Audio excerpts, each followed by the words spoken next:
Hello everyone and welcome back to Pot and Play Entertainment. My name is Chris, and in case you don't know, I review movies and I rank them on a scale of 0 to 100 in increments of 5. Today, we are going to be talking about A Quiet Place Part 2. I'll put that back there. My notes are here.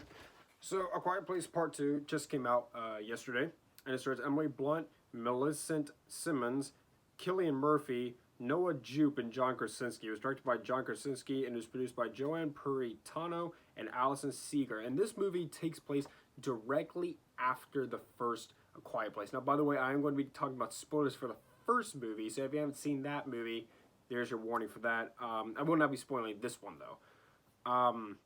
But this takes place directly after that one, in which the family has now moved on from John Krasinski's death, and they are trying to figure out where to go next, and they run into an old friend of theirs that they knew from before the apocalypse. And an adventure ensues through that. Now, Cillian Murphy essentially replaces John Krasinski in this movie. And that's one of the things I liked about this movie. I'm just going to jump right into my pros. I loved Cillian Murphy in this movie. I was worried that this movie wouldn't quite work without John Krasinski, but Cillian Murphy does a fantastic job in his place, and he's already a really good actor, and so I loved him in this. I love the suspense and the tension in this movie. The first movie had a lot of that too, and this one does it as well, and it does it just as good. The performances all around the block are really, really good. This movie I thought was just as good as the first one, if not slightly better. I did notice less plot holes in this one, which is good. Which is just minor plot holes. But the first one and the second one both had minor plot holes, but the first one especially. I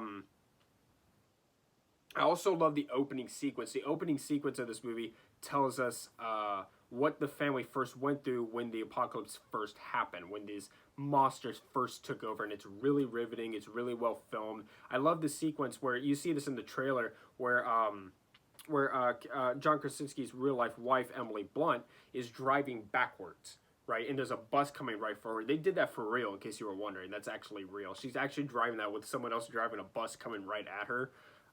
It's really, really riveting stuff. The cinematography is really good as well. It's well-paced and edited film, too.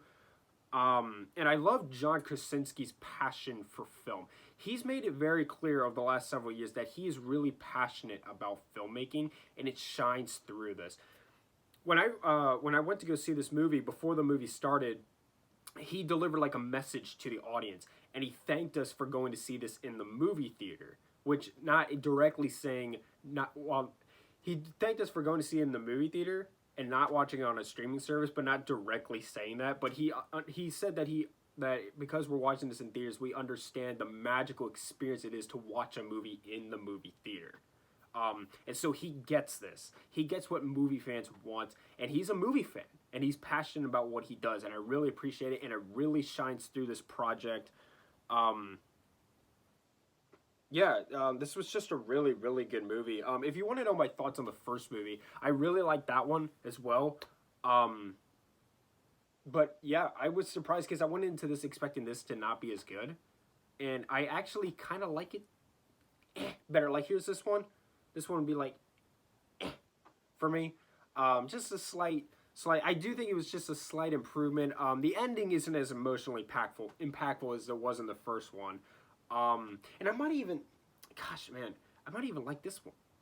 I don't know. Maybe I just like the second one slightly more. It's kind of hard for me to choose because they're both really just as good as the other. I only have a couple of cons with this one. Like I said, it has a few small plot holes in it, just like the first one did. And one of the big problems I had with the first movie is that the CGI on the monsters always was actually not really often very convincing, especially when they got those close-ups of whatever the hole was in their face. It always looked fake. This one slightly improves on the CGI, but there are still shots on the monsters that don't look very good. But other than that, I love this movie. This is my favorite movie of 2020 so far, or 2021 so far. Other than it's probably my favorite one. It's like right up there with Donkey, or I almost said Donkey Kong, King Kong versus Godzilla. This is definitely a better made film though. But I really, really love this movie. This was so good, and I'm going to give it an 85. Thank you so much for watching. Subscribe to Pilot Planet Entertainment for more. Hit the like button. Leave movie review suggestions down in the comments down below. Follow me on Instagram and Tumblr at Pilot Planet Entertainment for channel updates and written movie reviews. Much love. John Krasinski, please keep making movies. Please. I love you. You're the man. Please keep this up. So good.